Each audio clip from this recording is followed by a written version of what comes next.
नमस्कार भारती न्यूज को स्वागत। गाड़ी गला बेलू फड़ा फड़ा हो उठी जाउची रास्ता।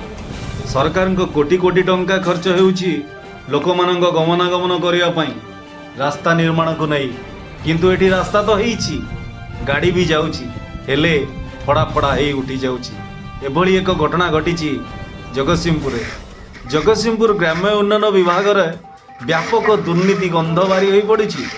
ठिकादार और विभागीय जंत्रिक मधुर चंदिका पदारे पड़ी लक्ष लक्ष टंका करुचंती आत्मसात कहले मिलुची धमक। घटना मुताबक जगतसिंहपुर ब्लॉक अधीन जंकोटी ठारू मंडासाही पंचायत पर्यंत 6 किलोमीटर रास्ता ग्राम्य उन्नयन विभाग अधीन प्रधानमंत्री ग्राम्य सड़क योजना 54 लाख टंका व्यय बराद रे पिचु कार्य होइतिला।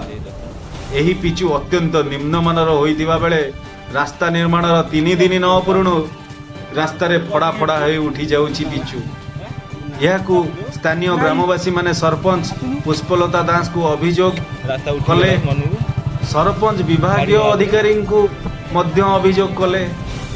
फलस्वरूप विभागीय अधिकारी माने कर्णपात करि नथिले। एही रास्ता उपरे 1 नंबर जोन जिला परिषद अंतर्गत जहानपुर, मंडासाही, कंटिलो, सभामूल, तरतंग, पटेणी गाँ, पटसरा, रंभादेईपुर, घदीमूल आदि पंचायत रे सहस्राधिक जनसाधारण संपूर्ण निर्भरशील। रास्ता निर्माण समय अधिकारी अनुपस्थिति को नहीं अंचलवासी क्षोभ प्रकाश करथिले। ओलटा ठिकादार सरपंच को प्रतिनिधि स्वामी अशोक भोई को एथिरु ओहरी जीवाकू कहिथिले।